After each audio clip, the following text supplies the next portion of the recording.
So we're going to be adding a couple of up pointing arrows to this. And so you want, the first one we're going to be starting it up in D1. So we're going to go to Insert and Shapes.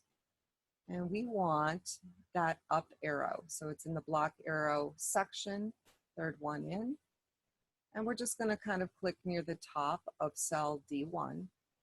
Puts our little arrow in there.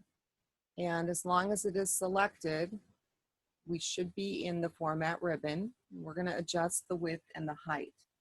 Now with shapes, it doesn't try to keep them in proportion, so you have to enter the measurements that you want for both width and height.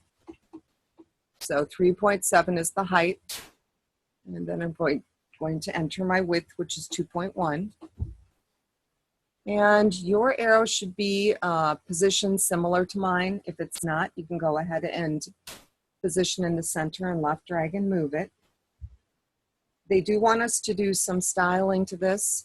So we are going to be working here in the shape style group.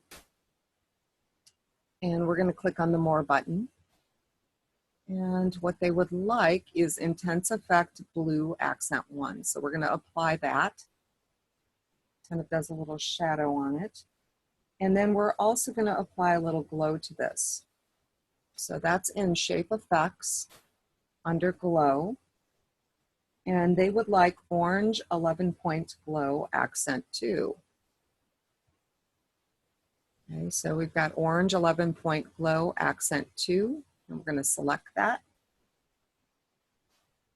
And then we're going to insert some text.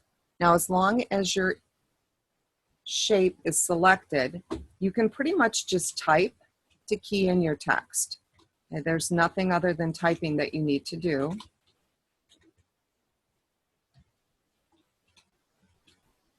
Okay, and you'll notice it kind of wraps within your shape, which is fine. And what they would like us to do is highlight this text, because we're going to actually be applying a word art style to that text. So looking at our word art styles, we're going to click on More. And the one they would like us to pick is this little one with the orange outline and the white text or fill. So we're going to select it. And then we want to center align this. And the shortcut keys for centering are Control and the letter E. Now, could you go to the home ribbon and center? Yes, you could.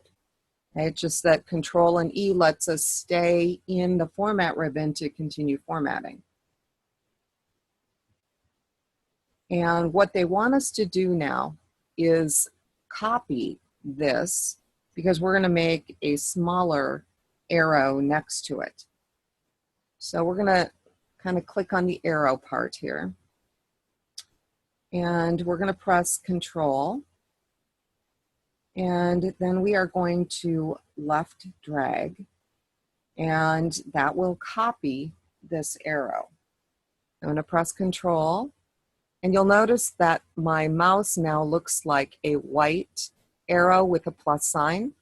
And I'm going to left drag. And it is making a copy of that arrow. And once I have the copy, then I'm going to go ahead and adjust the height to 2. So I'm going to make it shorter.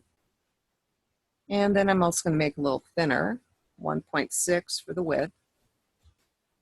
And this should be positioned so it is kind of level with the bottom of the previous one. So I've got it right next to it. And they're kind of matching up on the bottom. And then I'm going to double click here on the text and drag over it, because the text does need to change.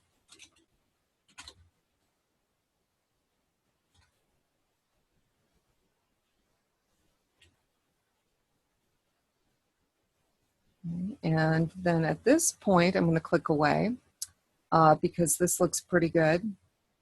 We just need to change the orientation to landscape, and that's done under Page Layout. Okay, and you should see that dashed line to the right of the smaller arrow. If it's not, kind of move your arrows over a little bit because this should be on one page. And then we're going to go ahead and save our changes. And at this point, you can close SMF FinCon.